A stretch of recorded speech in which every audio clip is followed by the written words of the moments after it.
Bien le bonjour les cultivés et bienvenue sur Savoir Quotidien. Aujourd'hui, on vous raconte comment un simple vol a transformé un tableau célèbre en une icône mondiale, tout en semant des graines dans l'esprit de Pablo Picasso et de Marcel Duchamp.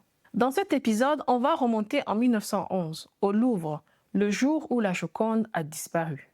Un vol qui allait faire plus que du bruit, il allait transformer l'histoire de l'art moderne. Nous sommes le 21 août 1911, un lundi. Le Louvre est fermé au public. Mais à l'aube, un homme vêtu d'une blouse blanche, comme les employés du musée, décroche discrètement la Joconde, la cache sous sa blouse et sort du musée sans être inquiété. Son nom, Vincenzo Perugia, un ouvrier italien ayant participé à l'installation des vitrines du Louvre. Motif, il veut rapatrier la Joconde en Italie, pensant qu'elle y avait été volée par Napoléon. Ironie de l'histoire, la Joconde n'a jamais été volée. Léonard de Vinci l'avait lui-même apportée en France où elle avait été acquise par François Ier.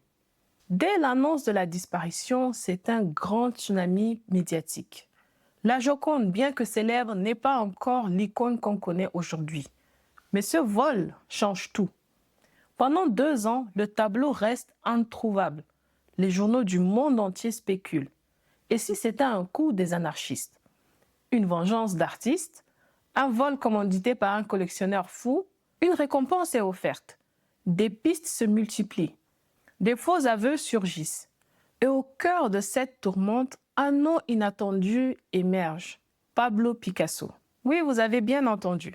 Pablo Picasso, alors jeune artiste en pleine ascension à Paris, est brièvement suspecté. Pourquoi? Parce que quelques années plus tôt, il avait été mêlé avec son ami Guillaume Apollinaire au trafic d'objets volés du Louvre des sépultures ibériques. Il est convoqué, interrogé. Aucun lien avec la Joconde n'est prouvé, mais l'épisode le marque profondément. Cette méfiance de la société envers l'artiste étranger, cet amalgame entre art et transgression, influencera sa vision du monde et son œuvre. Pendant l'absence du tableau, le cadre vide au Louvre devient une attraction en soi. Des cartes postales humoristiques circulent. On y voit des visiteurs émerveillés devant un mur nu. C'est là que l'histoire bascule dans l'art moderne. C'est parmi ceux que ce vide intrigue qu'il y a un certain Marcel Duchamp. En 1919, Duchamp crée sa célèbre œuvre LHOOQ, une reproduction de la Joconde à laquelle il ajoute une moustache et une inscription ironique. Un geste provocateur, absurde, emblématique du mouvement dadaïste. Un mouvement qui a sans doute été influencé par ce vol, par le vide laissé et par la notoriété nouvelle du tableau. Perugia tente de vendre la Joconde à un antiquaire de Florence. Ce dernier alerte les autorités. La Joconde est récupérée, exposée brièvement en Italie, puis renvoyée triomphalement à Paris. Le public accourt. La Joconde est devenue une star. Avant le vol, elle était un chef-d'œuvre parmi tant d'autres. Après le vol, elle devient le tableau le plus célèbre du monde. Le vol entraîne des conséquences concrètes. Les musées du monde entier renforcent leur sécurité. La notion de propriété intellectuelle est débattue dans plusieurs pays. Le Louvre installe des dispositifs pour protéger ses œuvres majeures.